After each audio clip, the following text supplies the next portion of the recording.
on, everybody? I'm excited to be back with you. I'm here with David from Boys Smokehouse and Burgers in Fredericksburg, Virginia. I checked him out on Facebook and was blown away by what I saw and had to come down and talk to you about your restaurant and how you ended up getting here. So thank you so much for talking to me today. Thank you for coming, man.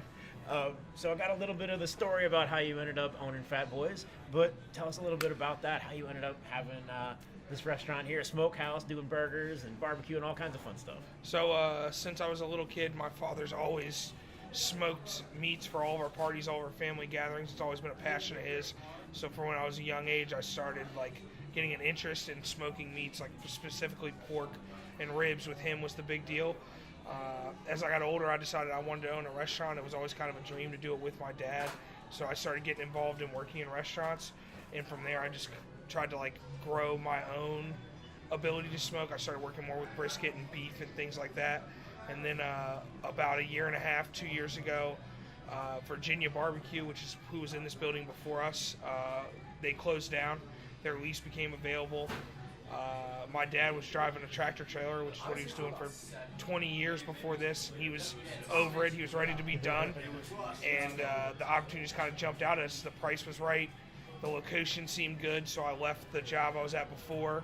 I was a general manager of a restaurant in Stafford, and I left that job in June of 2017. We took over this lease in August of 2017. And then me and him did all the remodel inside ourselves. Redid the floors, built the bars, redid the bathrooms, redid all the walls, and then we opened up in October of 2017. I've just been kind of going at it ever since. Yeah, That's quick. yeah. That is a quick transition from one place to a whole other restaurant in 4 months. Yeah, that is we awesome. worked. My dad was all about getting open because he didn't like not having being at work and not having a paycheck. So we spent 6-7 days a week in here doing construction, as if it was as much of our job as being in the restaurant. So 7 days a week, 7 days a week we were in here tearing things down, building stuff, cleaning stuff, just trying to get to the point where we could open up. Awesome. Tell me a little bit more about your dad smoking in the backyard when you were a kid. Did you have one of those big industrial smokers? Did you start with the little ones? So he always kept buying different ones. He was always trying different stuff. So he used to have a vertical box, a propane smoker, and then he bought his first charcoal smoker that had it's a silver. It looked like just a regular charcoal grill, and it had a little rotating handle that brought charcoal up and down to make it hotter, colder. And then eventually I got a legitimate wood smoker at a restaurant I was at, and then this was actually the first place here. I convinced my dad that if we were going to smoke and we were going to sell it, and we were going to be a true smokehouse, that we had to do it with charcoal and hickory. Here, he always used hickory chunks and hickory chips, but he used propane because it was easier to control at the house.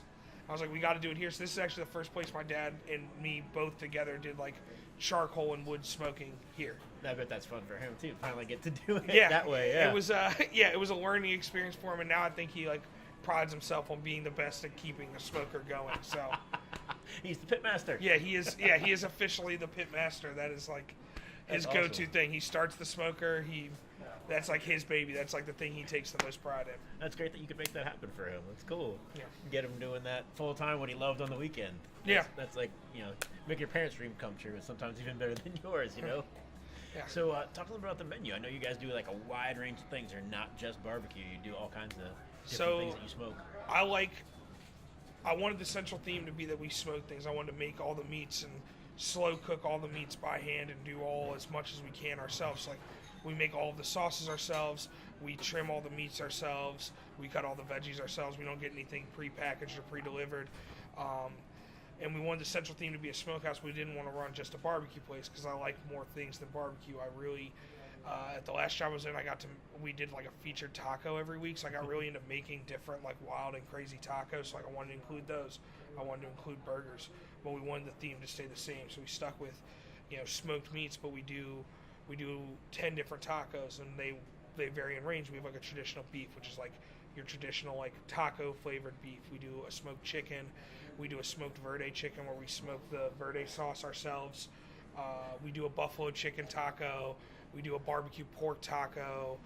So we like to get a little creative. One of our most popular ones is a chicken and waffle, So it's like a chicken tender and waffle batter, deep fried, with scrambled eggs, maple syrup, cheddar cheese, and sausage. So that's like one of our most popular now, which Salivating, isn't at all like a traditional taco. Yeah. And then with the burgers, again, it just came to like my favorite thing about cooking and all the time I did in any other restaurant was when you get to be creative. So I had a hard time trimming down like the sandwiches I wanted to do, like and believe it or not, if you ever come look at the menu, we have 20 burgers and sandwiches. And when I first wrote the menu, there was easily 35 of them on there that like we had to whittle down from. And we wanted to do stuff that other people don't do. So like we do a smoked bologna. So we smoke a whole bologna in the log. We slice them into quarter-pound thick cut slices, and we fry them for 2 different sandwiches.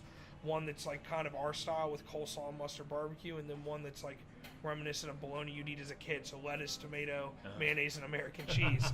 It's like not a lot of people do that. We do a smoked chicken salad sandwich because not a lot of people do that. You can't buy a sloppy joe in a lot of restaurants. We do a smoked sloppy joe here as well. So we wanted to try and keep things original, and that's just kind of, I felt like these were all the things that I really wanted people to try, and I couldn't whittle it down any farther than what I got to. So, hey, if you like everything that's on your menu, that's a good sign, right? Yeah.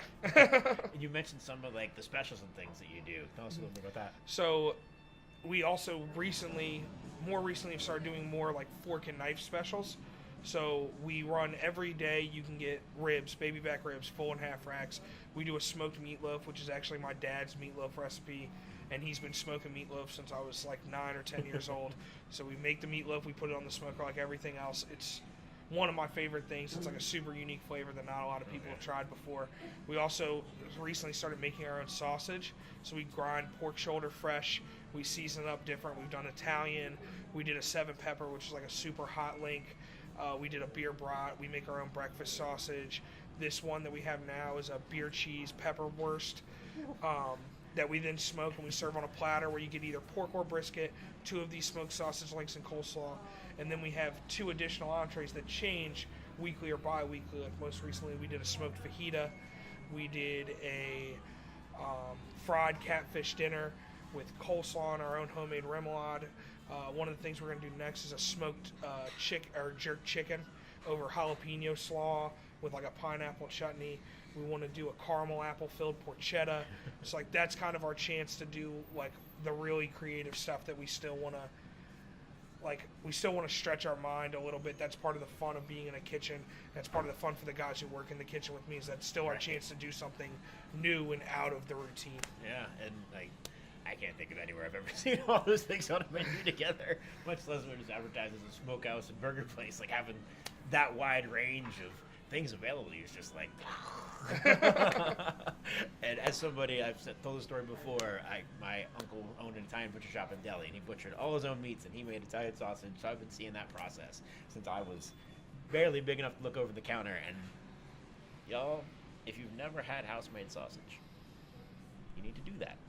Come see this man and try it, because it's beyond anything you've ever had. If you've never had it, you gotta have it, because house-made sausage is like next level stuff. Yeah, it's been it's been like mind and world changing for me to start making your own sausage. Like the difference in what you can do to make it more unique, like to actually have like a little pop to it, is incredible.